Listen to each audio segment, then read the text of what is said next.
সাবেক প্রধানমন্ত্রী শেখ হাসিনার বিদ্যুৎ ও জ্বালানি বিষয়ক উপদেষ্টা ডক্টর তৌফিক এলাহি চৌধুরীর 4 দিনের রিমান্ড মঞ্জুর করেছেন আদালত।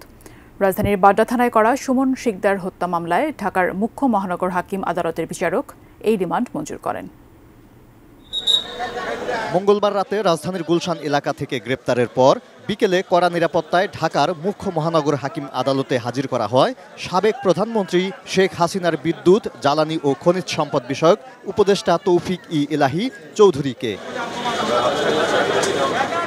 রাজধানীর বাড্ডা থানার সুমন হত্যা মামলায় তৌফিক এলাহি চৌধুরীর 10 দিনের রিমান্ড চান তদন্তকারী কর্মকর্তা।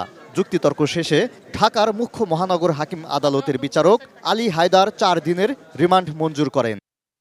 সাবেক প্রধানমন্ত্রী শেখ হাসিনাকে স্বৈরাচারী আচরণে উদ্বুদ্ধ করা এবং বৈষম্য বিরোধী ছাত্র আন্দোলন দমাতে নিপীড়নের অন্যতম পরিকল্পনাকারী হিসেবে তৌফিক এলাহি চৌধুরী জড়িত বলে রিমান্ডের পক্ষে যুক্তিতর্ক তুলে ধরেন রাষ্ট্রপক্ষের আইনজীবী।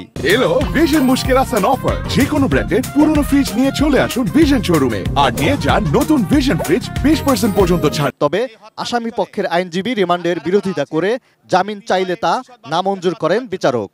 এই আসামি প্রাথমিকভাবে কিছু তথ্য দিয়েছেন এবং আরও তথ্য পাওয়ার জন্য তাকে অধিকতর জিজ্ঞাসাবাদ করা প্রয়োজন, যার জন্য রিমান্ডে তিনি প্রার্থনা করেন।